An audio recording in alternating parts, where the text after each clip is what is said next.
Hello everybody, welcome back to Forza Horizon 5 with another Rallycross build. And I decided to go with the Datsun 510, because why not?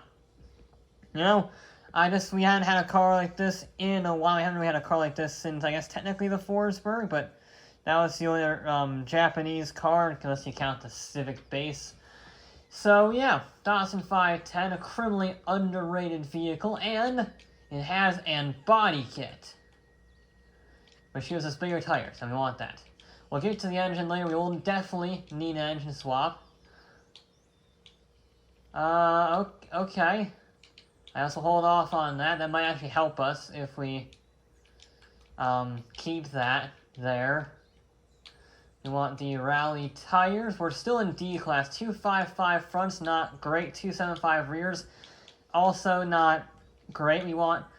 Did that say... I said... I knew the brakes were bad, but... Wow. Okay. Rally suspension, yes. I had one of these in Horizon 4. I think it was A-Class, and it was very good. It was a very good A-Class rally car. I'm not so sure how this will fare in this scenario. It's very light, which is good. We can actually make it lighter. Ooh. I think we have to go to Turbo Rally. I think that's the lightest option that we got. We'll try that on for size.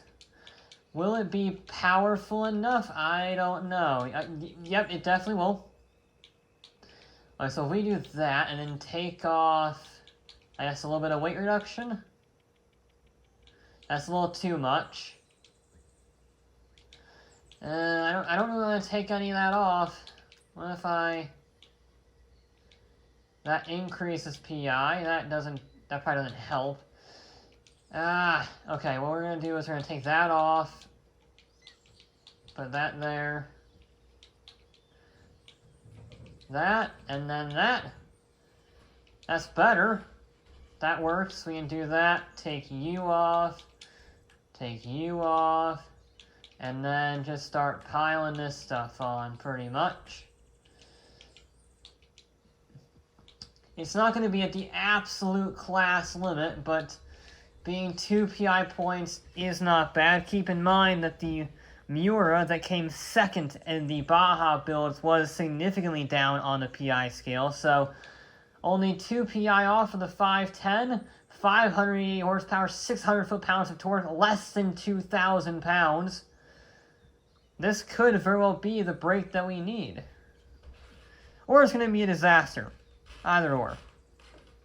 Alright, a quick gearbox tune to fix the incredibly short gear ratios, and we are all set. We still have to beat that Ferrari 250. 102.655 has been proven to be a very tough benchmark. It beat the Peugeot barely, and then nothing else has really gotten close. The next closest was the AMG, the CLK GTR. They did a 102.9. This thing, I did one lap before I realized the gearbox needed to be changed desperately. And it's a bit wobbly, it's a bit leany, it's a bit leaning Tower of Datsun-esque. And it's a maniac, basically, is what I would describe it as. I can try to get used to the braking, but that first lap was rough. Yep, I did that. I did that a lot. I mean, reverse entries are cool when you do them properly. That was not properly, and it's slower. So, yeah, it's a bit of a wild card, this vehicle, because it's so fast accelerating the rest of the vehicle. It doesn't seem to cope. It's very difficult to drive. It's not impossible. It's not the worst vehicle I have ever driven, but calling it nice would be incorrect. There we go. That was, yeah, 108.4. Yeah. Carries mega speed, 125. Okay. Okay, that was close. That was close. I was not keeping track of just how close I was to that barrier. That was a great line through there. That was a really good line through. He actually kept on the power the whole way through. And try not to slide the car too much, but the front end just doesn't get turned. I think that's because the combination of the small tires and the lack of front aero, and I think it was still a win having the body kit, which restricted our front aero to nothing, basically. An oil cooler, I think is what it's on there. Yeah, an oil cooler. So, definitely a win for the tires. We desperately need bigger tires, even now. But still, I would really like some front aero. 103.8. Okay. We're faster than the Civic immediately. That's good. A little bit of tripoding there. Carrying good average speed, though. Much neater. I can feel the brakes wanting to lock up there. Okay. Now, can I get that right again? I think I can. Yes. Perfect. I like that line a lot. I'm going to try and do a late apex. Chuck it in. Nice. You gotta be... It's very difficult, but it's very rewarding when you're precise in this vehicle. It feels almost like a Gymkhana event rather than a Rallycross event. I mean, they share similar vehicles, I guess, but it's definitely all about precision driving, he says as he drives right into a stone wall. Nicely done. Alright, that was a good lap. I like that lap. Didn't stop for the corner. A 102.9. We're right on the pace of the AMG. That was a really nice lap. I'm very pleased with that. We're carrying too much speed.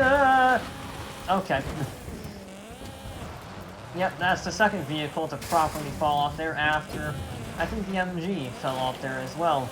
Alright, we are within a shout of a podium. I don't think we're going to beat the Ferrari or the Peugeot for that matter, because I really liked that last run, but we only need to shave off a few hundredths of a second in order to beat the Mercedes.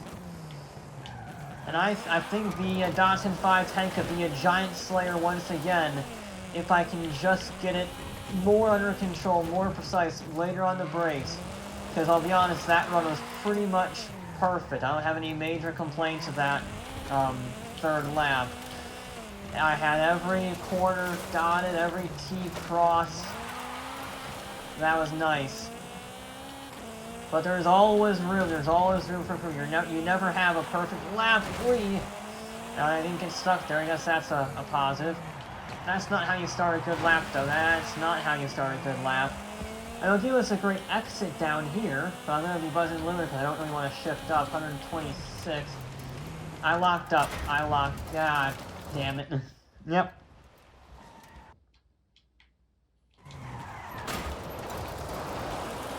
Okay. Datsun, we got Datsun here. Okay.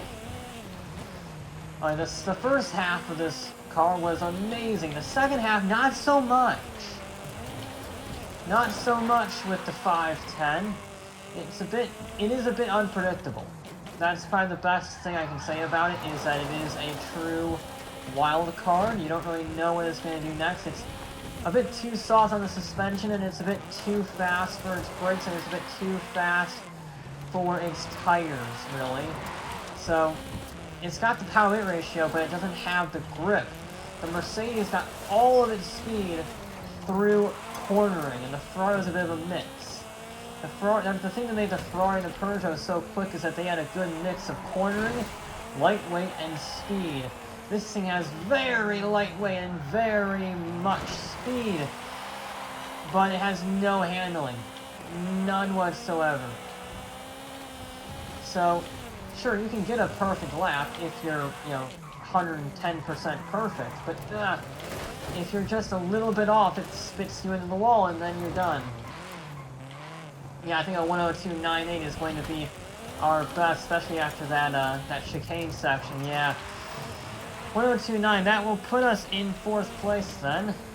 If I'm looking at it, way big oversteer, very spectacular, but not intrusive to a good lap.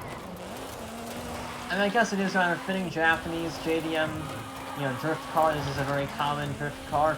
Reverse entries are like the big rave, pretty much. So it makes sense this thing just wants to slide about. Yeah, I think it's just too unpredictable. It's too easy to outbrake yourself. It's too easy to lock up the brakes. It wobbles on the suspension. It's just not a comfortable vehicle to drive. I got very lucky on that third lap having such a smooth run. But yeah, 102.980 puts it in fourth. It's 0.07 of a second off of the AMG. It is a few hundredths of a second faster than the Corvette. It's just too unpredictable. It's fast, it's very fast, but trying to get that speed consistently it's a real challenge, and you need a lot more than 6 laps to be able to do it. Either way, that will be it for this episode of Forza Horizon 5, and I'll be back with more